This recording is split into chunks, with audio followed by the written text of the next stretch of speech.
Welcome to the Stories of School Leadership podcast, the podcast where we elevate the voices of and create connections between inspirational leaders from the UK and around the world.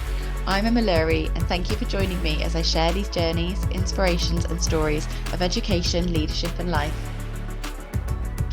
In this episode, I'm joined by Stella Odosola, who is an ED&I consultant, and she bravely shares her journey through the education system and into educational leadership. She talks about facing barriers against gender, race, and disability. We explore experiences of representation, both from a pupil and staff perspective. And Stella shares some really fascinating insights and recommendations into things that leaders can be thinking about and exploring if they are looking at equality, diversity, and inclusion, which is a really important aspect for everybody at the moment. So I hope you find this really interesting. Let's get going. Stella, it's so fantastic to have you with us. Thank you so much for giving up a little bit of your time to share your journey in leadership with us. If you could just tell us who you are, where you're from, and kind of, I guess, just a snippet into what you're doing at the moment, and then we'll track back. Absolutely. Well, thank you so much for having me, Emma. Yes, my name's Stella Odosola. I have spent well over a decade in education, in mainstream. So I worked in the secondary sector as a qualified teacher. I spent the majority of my time as head of departments and heading up, I think, 2 departments in my time. I've now left. Exis has left and now work as an EDI consultant, a senior consultant for a really lovely company called In Diverse Companies currently. And where am I from? I often, when I get asked that question, I'm sort of thinking, what do I answer? I often say I'm originally from Peckham via Lagos, Nigeria. So that would be me. But no, I live just outside of Bromley currently.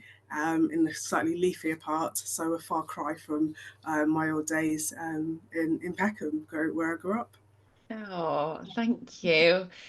Now I've got loads more questions, probably. We'll kind of dig into your, leadership experience, but I always like to be super nosy and track right back to people's own school experience, because for lots of people that had sometimes a slight bearing, positive or negative, on their decision making around going into education. Sometimes completely not, and they just fell into it. But I'd love to know a bit more about your, school career and how it was for you.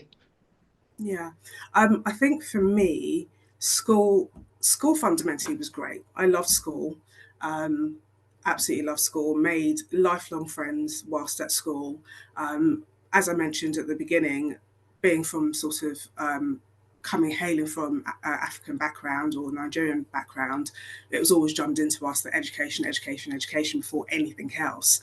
So we were always taught sort of to aim high, aspire to be bigger, better. 99% wasn't good enough on an exam result coming home and showing that to parents and carers at home, etc. But no, I absolutely enjoyed kind of high school, moved on and went off to university, studied at Surrey, studied social sciences there, sociology. And then I think just my passion for wanting to impact change and work with young people and sort of understand how I could give back to individuals that look like me, etc. I kind of almost fell into teaching. I think I wanted to always go into that sort of social work, something to do with sort of philanthropy work. I don't know, at one point I wanted to work for an NGO and this sort of thing. So I always knew that I wanted to be amongst people in a place or in a space where I could affect change. And I think probably come 3rd year of university, I went to a careers fair and education or teaching popped up. And I thought, I can do this. I can absolutely do this. I can speak truth into the lives of the young people, and I can affect change positively and kind of ensure that their experiences are all would be as good as my high school experience. And is that what was it a straight step into it from there? It was, yeah, literally. So finished my degree and stepped straight into my PGCE. That was an interesting experience in and of itself. It's not at all what you expect it to be. You're almost sort of thrown in at the deep end. Certainly we felt that we were. but it was a huge learning curve, and it was so enjoyable. I think the best part of it for me were the mentors that I had, one in particular who was really, really excellent, and she took me under her wing and she showed me the way. But more than that, the young people, how funny they were, how articulate they were.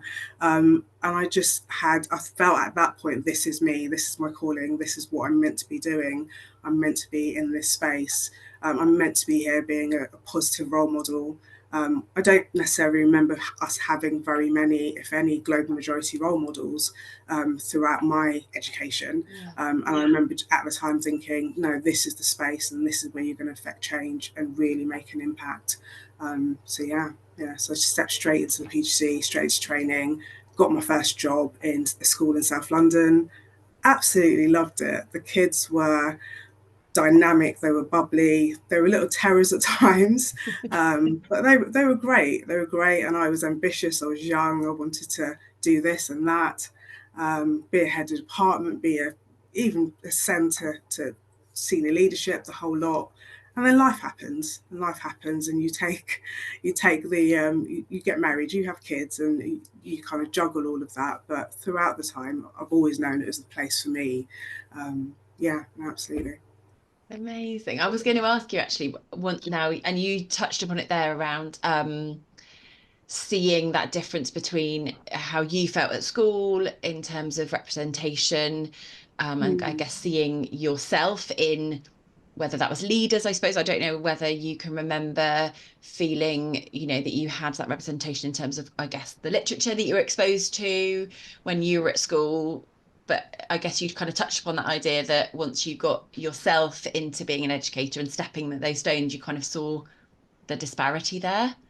No, Is absolutely. that And I true? think, yeah, no, I absolutely agree with you. One thing that I can say is that the diversity within my school experience, for example, was certainly in the student body. What wasn't apparent, and I can kind of look back and see this, that what wasn't apparent is that same diversity in the staff body. Yeah.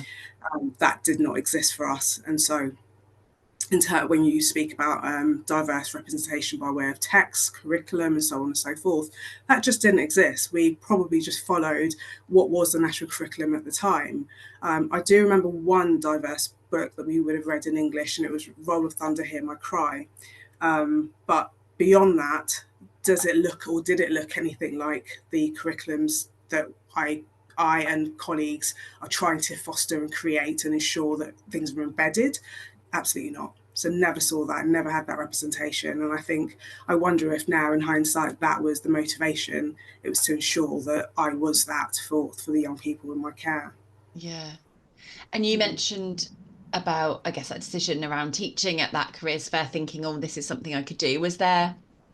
Do you think consciously that came into your mind that when you were at school, that wasn't how the staff body was, that wasn't a space where you would have maybe completely felt at home, and that was a conscious decision that you wanted to get in there to change things?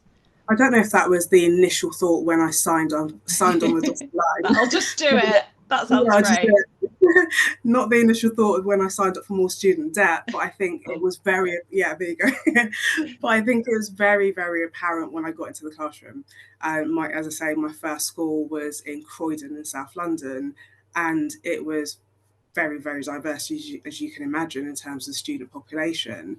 And I think the way the students responded and the way that perhaps their eyes would sort of widen when you would walk in the room, or when I first arrived, it was very much indicative of, wow, we have someone that looks like us, that will understand, whether it be our slang, whether it be the foods we talk about, whether it be the experiences that we share, whether it be taking pride in our heritage. We have yeah. someone that actually will understand us. So I think certainly that experience within that school, my first teaching role, taught me that, and I think it became very, very pronounced within that setting. And I thought, well, yeah, here we are. This is the reason why.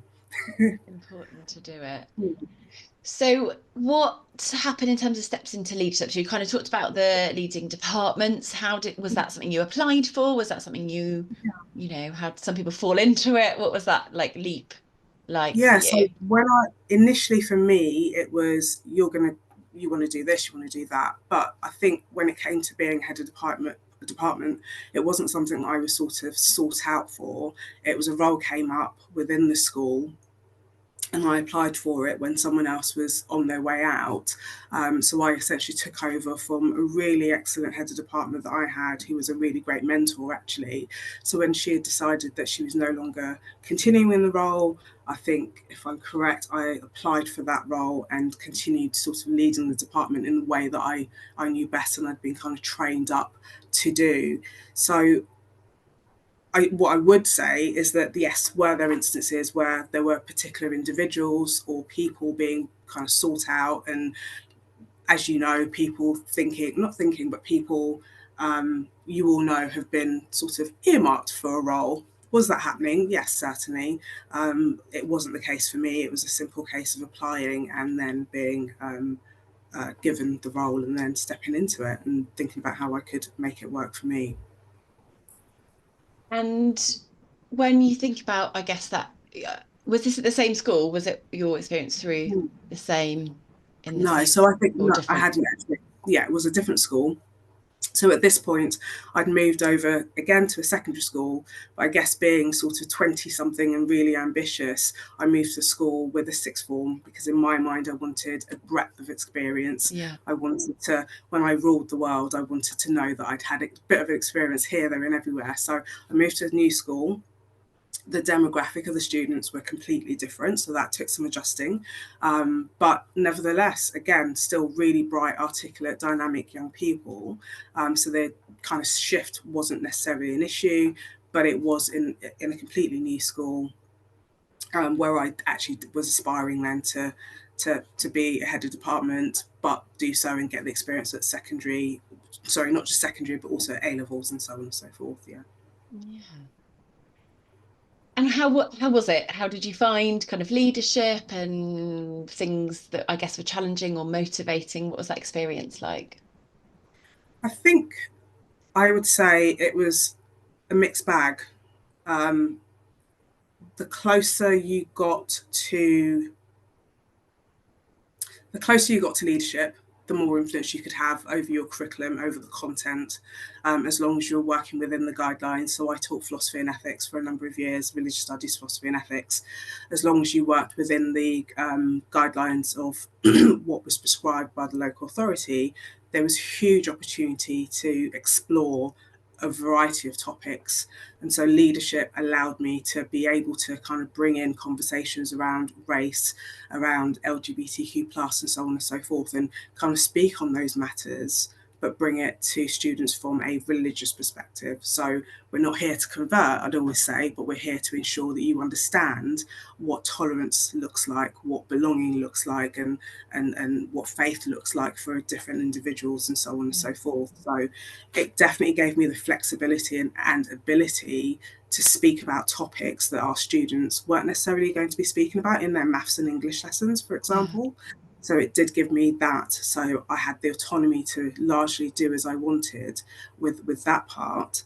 What was, I guess, to answer your question, what was frustrating about leadership perhaps was sometimes the pace of change. It was sometimes the sense that you wanted to go a lot faster, but as you know, education doesn't necessarily move at the pace that those of us that want to be innovative and dynamic move at. So I think the biggest challenges then were sort of navigating your place within that leadership role, believing in your own voice and believing in your kind of professionalism, maintaining that professional pride and not allowing others to sort of say or tell you that your subject matter or what you're doing isn't right for the young people that I served. I knew the conversations we were having were valid. I knew that they weren't getting this in any other space. And it was just constantly wanting to ensure that you were serving them best while still being a team player with other heads of departments. Yeah. So was there a pushback and a I wouldn't can say go I on. wouldn't say pushback. I would say pace. It was just the kind of pace maybe. I wouldn't Yeah. necessarily say pushback.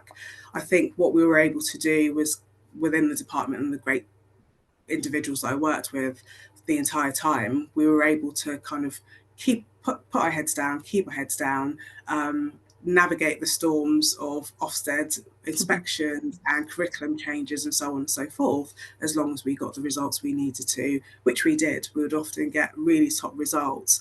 And I think it was because of the way that we were able to bring in our students from all levels of ability and kind of have that kind of dialogue and so on and so forth.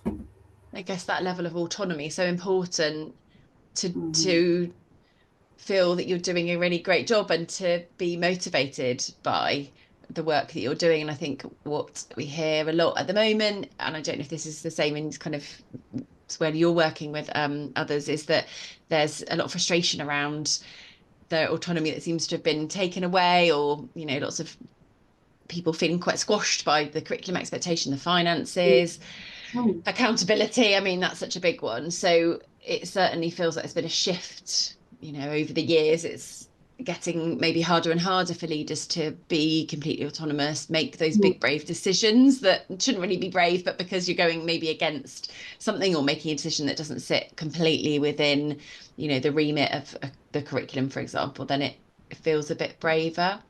So you mentioned kind of near the start about somebody who mentored and supported you when you were Mm-hmm. training. Yeah. Who or what else kind of inspired you, I guess, particularly in that leadership bit? Who gave you, you said you were, kind of, you knew what you would do, you were courageous, you very driven. Who were the people who've kind of motivated you during that time? It's a really good question. I would say, dare I say, it was the people that probably underestimated me. It's a good Probably one. drove me.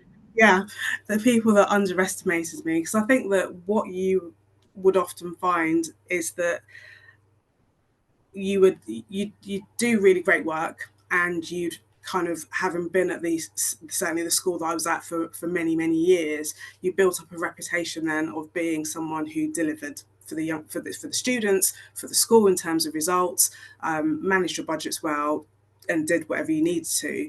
But then when people would often meet you, it would be, oh, it's you, and you're the person that's managed to do all of these great things, for example. So I think it's those individuals who perhaps underestimate you and think that there is, why are you doing this, or why are you taking this approach, and why perhaps are you wanting to go above and beyond versus just doing the standard bits that we're all sort of doing. Why are you challenging in the way that you are?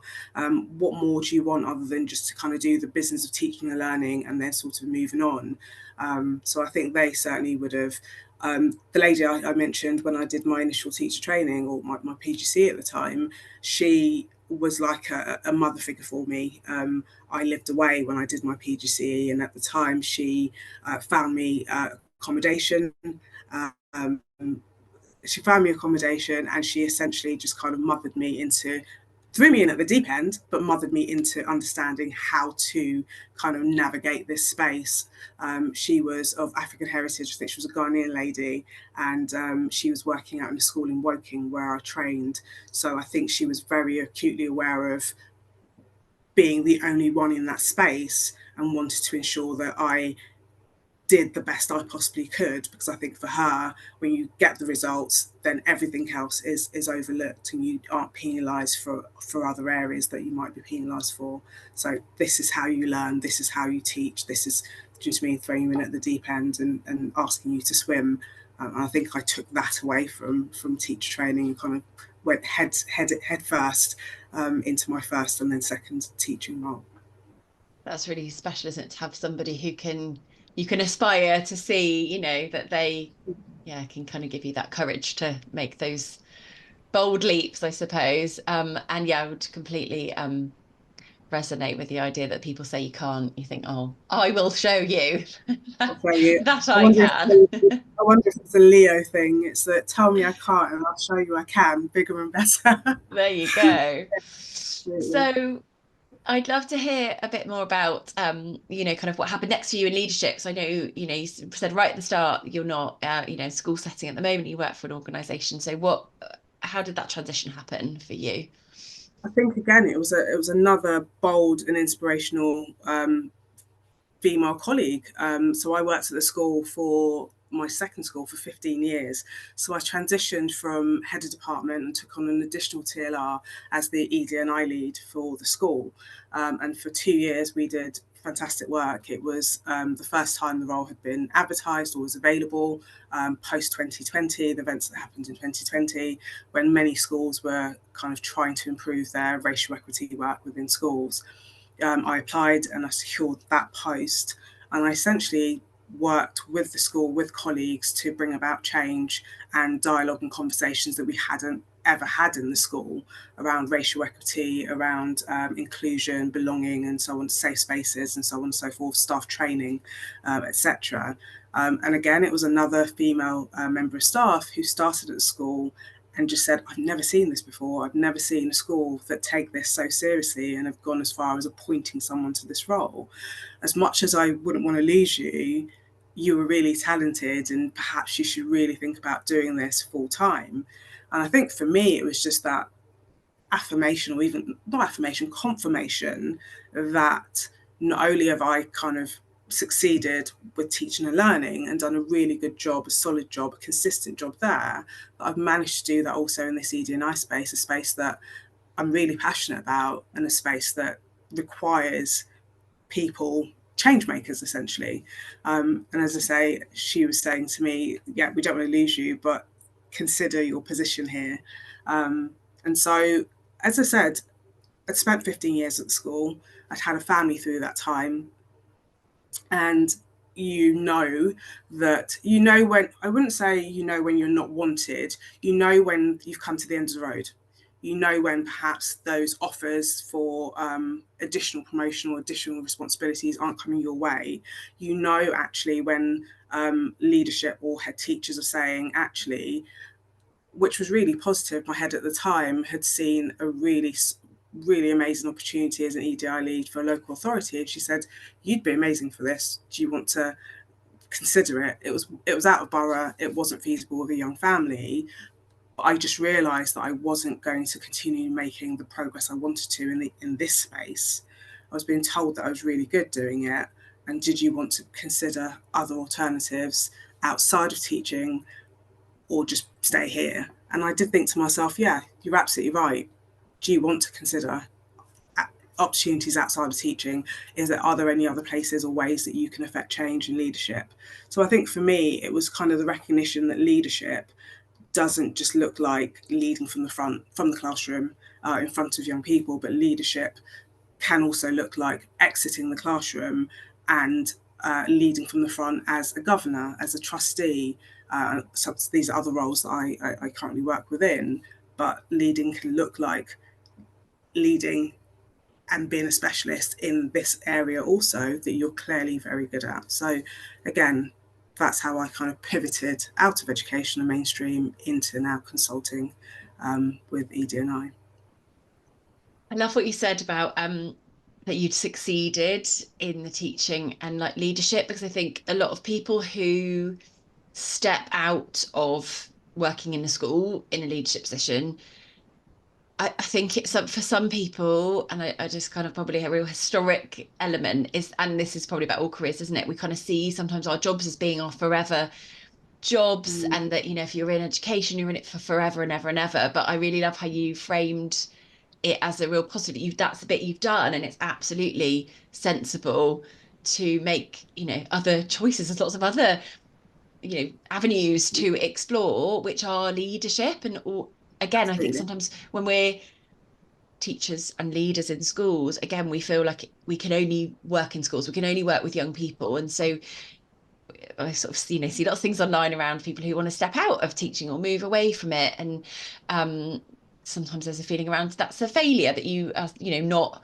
continuing with that role. But absolutely, there are so many other things that you can do, and which Absolutely. utilize all of those skills. Because actually, if you are teaching successfully, like, crikey, teachers are incredible people that can, you know, tightrope juggle, spin Absolutely. plates, like, they're Yes. amazing. So the Yeah. transferable skills from education are so vast. I just don't think So much. we talk about that enough, and it is very much seen as a kind of forever career, which you, and you a little bit touched upon kind of your thinking that maybe you kind of just keep stepping up the leadership ladder within schools. Mm. So I think that's a really interesting reframe.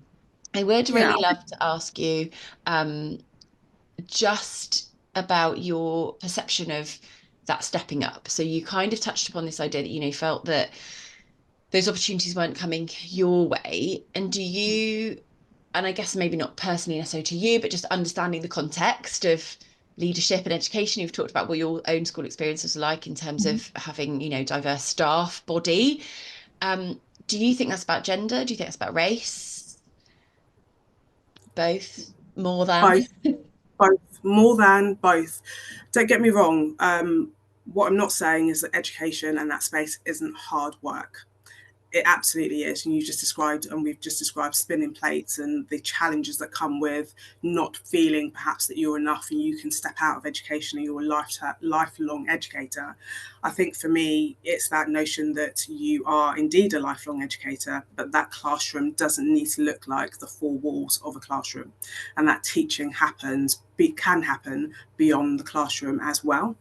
I think when I speak about my experiences in terms of conquering and succeeding in education, they certainly, I would say in hindsight, were hindered by the opportunities that either I myself didn't feel confident enough to apply for because I didn't see that representation in that space, or that there wasn't those individuals then that were saying, like this colleague had done when she arrived, you can do this. I see so much greatness in you. You can pivot, consider it, come back to me and let's have a conversation.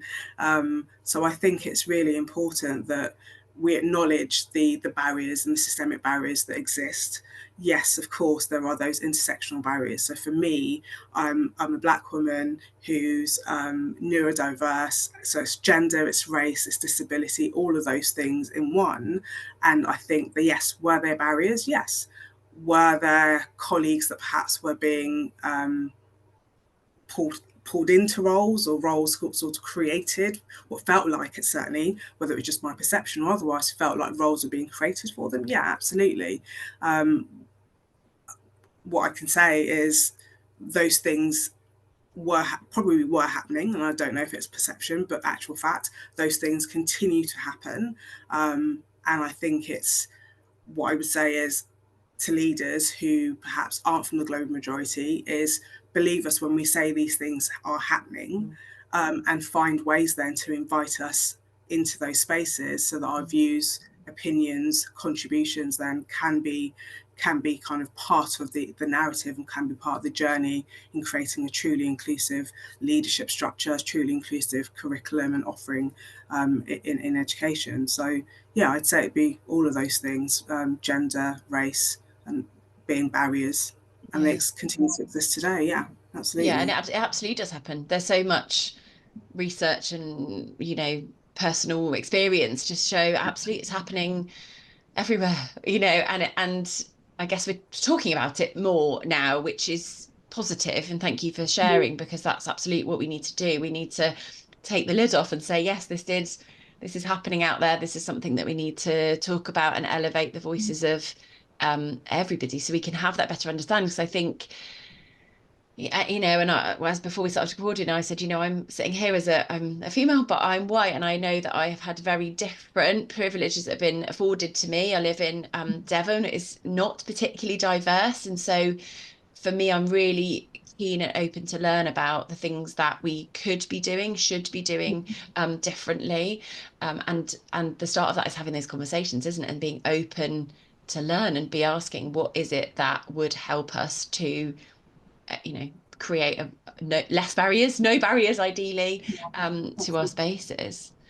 Absolutely. And I think what comes to mind there, Emma, is a quote that I often band about. It's sort of do the best you can until you kind of know better. And when you know better, you do better. I can't take credit for that. That's a great Maya Angelou on that. But it is that conversation piece around how can individuals do the best they can, but certainly when equipped with the knowledge that these barriers exist, how can they then go ahead and do better in ensuring then that they are not perpetuating those things. So we already know then that when it comes to initial teacher training, there are huge disparities in who the individuals that are getting places on the courses. those disparities widen in terms of teachers within the classroom, they further widen they further widen in terms of leadership.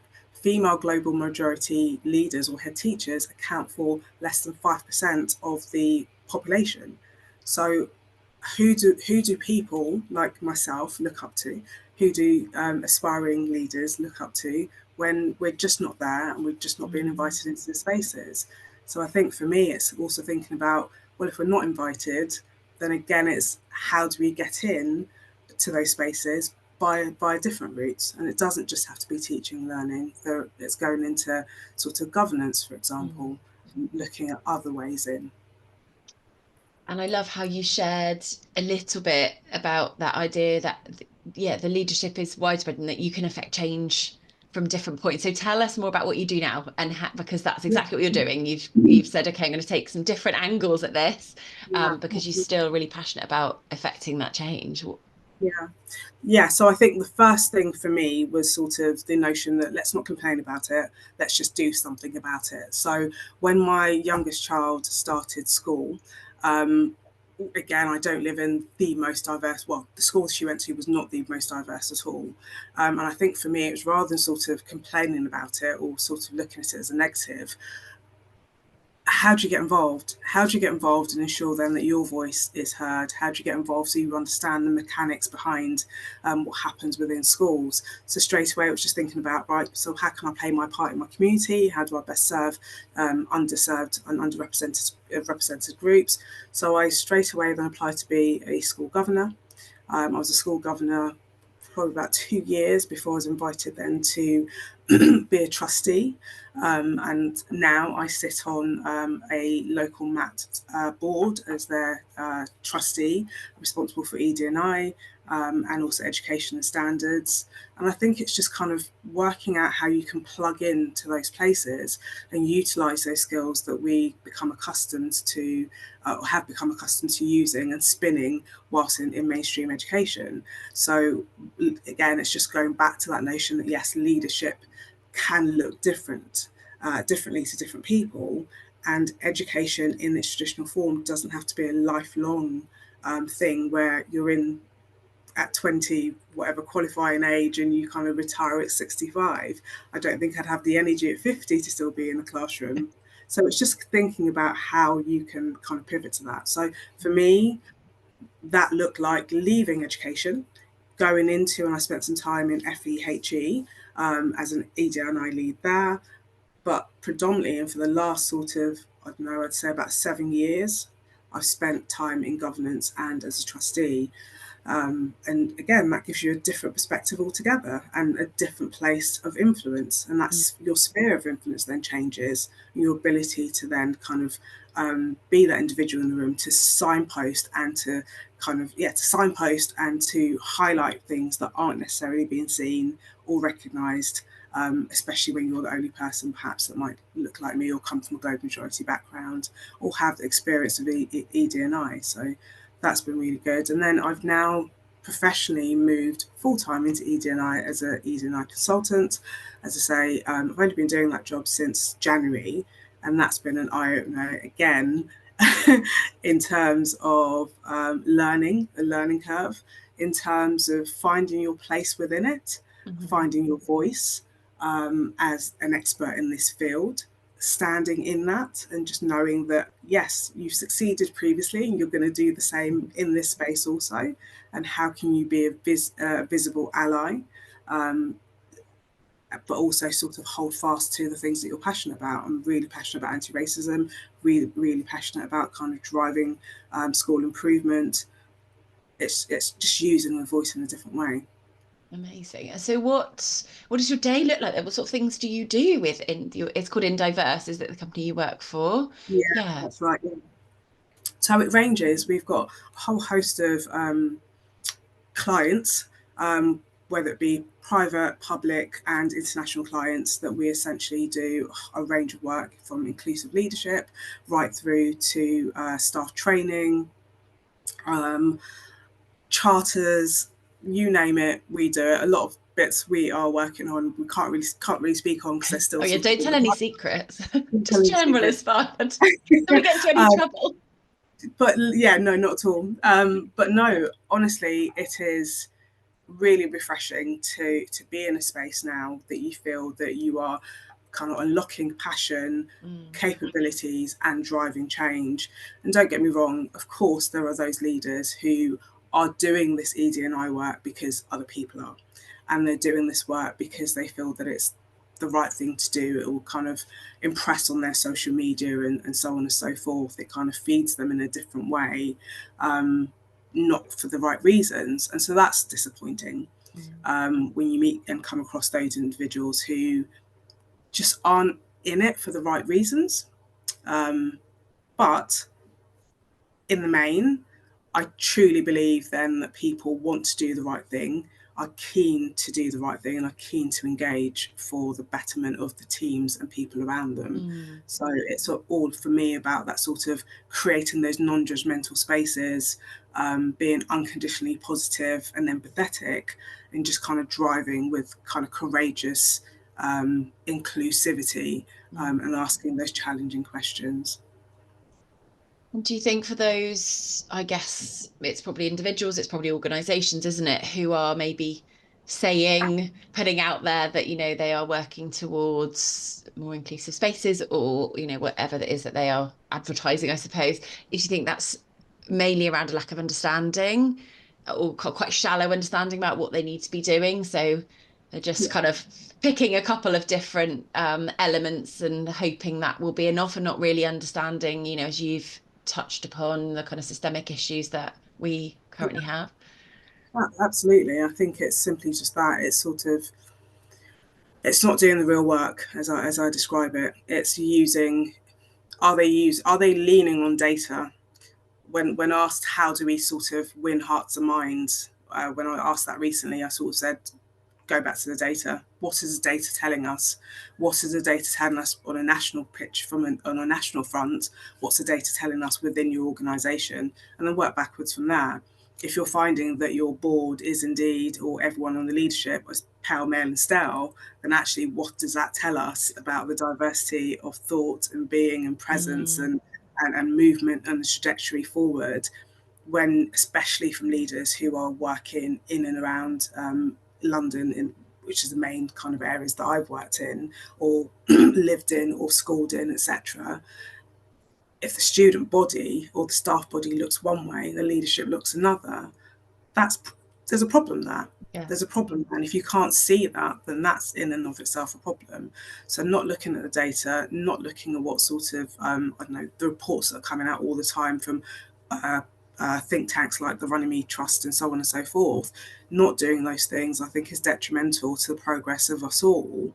And I think for me, raising two young daughters, I want to ensure that I'm doing my level best, that when I leave the earth, they have been left in a good place. And I'm sort of so inspired by young people and their kind of the bravery and tenacity and their ability to challenge and ask questions and require us to come up with the answers for their good. I just want to keep doing that and driving those conversations. Yeah, well, I can already see the legacy, part of the legacy that you've made in a short space of time. So I'm kind of putting you on the spot here, so don't feel like you have to answer lots of ideas, but I would, from a personal perspective, and because I think people really like to hear who, I guess, people to follow on LinkedIn to get involved with, or organizations to explore if we want to do further reading. Have you got any recommendations? I mean, I know that it's kind of vast, but are there things that you really enjoy, I guess, sharing with people? I think if I was speaking from an education perspective, so going back into being Yeah. in schools, I think some of the organisations I worked with there or tapped into were Lit in Colour. So what we already know then from the Lit in Colour programme is that at GCSE there are sort of around 1% of students being able to access and study books from global majority writers.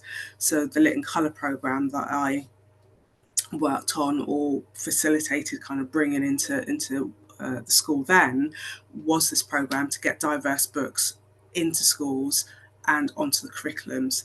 And so whilst there is less flexibility at, let's say, GCSE and A-level, we had huge scope at Key Stage 3 for our students then to read a range of diverse books. We had an excellent librarian at the time who would kind of buy in everything I would suggest. So I would say sort of the Lit and Colour programme, if you're not already part of it, get involved. I would say the Black Curriculum is another one. The Runnymede Trust when it comes to sort of think tanks and data and so on and so forth.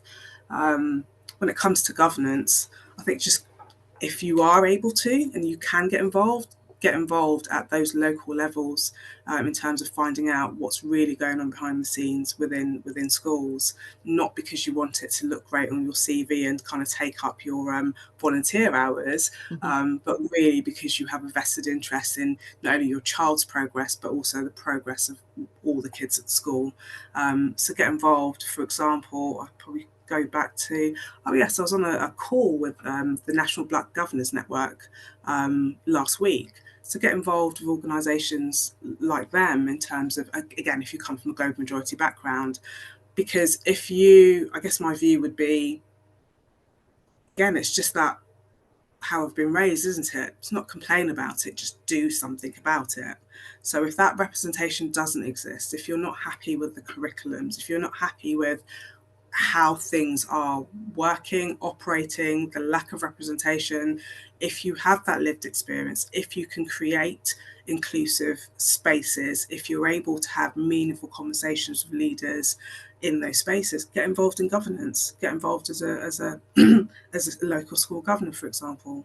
So it's just thinking about how else can we as teachers either stay within mainstream or exit left, still use all of those transferable skills, still have an impact, still work with young people, which usually is why we go into it, isn't it? Just go in and make a difference.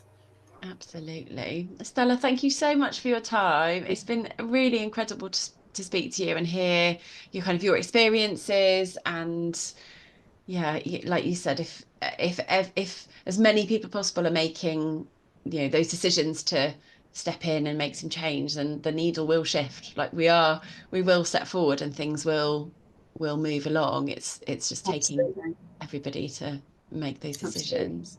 Thank you so much for your time. Will move us along, won't they? We'll really let them down when we don't do our bit. So yeah, absolutely. Oh, thank you so much. It's been really fantastic. Thanks for having me, Emma. Thank you so much for listening to the Stories of School Leadership podcast. We'd love to know what inspired you in this episode, so do get in touch and tell us your thoughts. And please share this with friends and colleagues. If you have time, a review would mean so much. It really helps us to reach more people. If you'd like to connect with me to follow my journey or access some support, maybe supervision, coaching or early years consultancy, you can find me at Stories of School Leadership on Instagram. I'm Emma Lurie on LinkedIn, or my website is emmalurie.co.uk. I hope you have a great day whatever you're getting up to next, and I can't wait to share the next episode with you.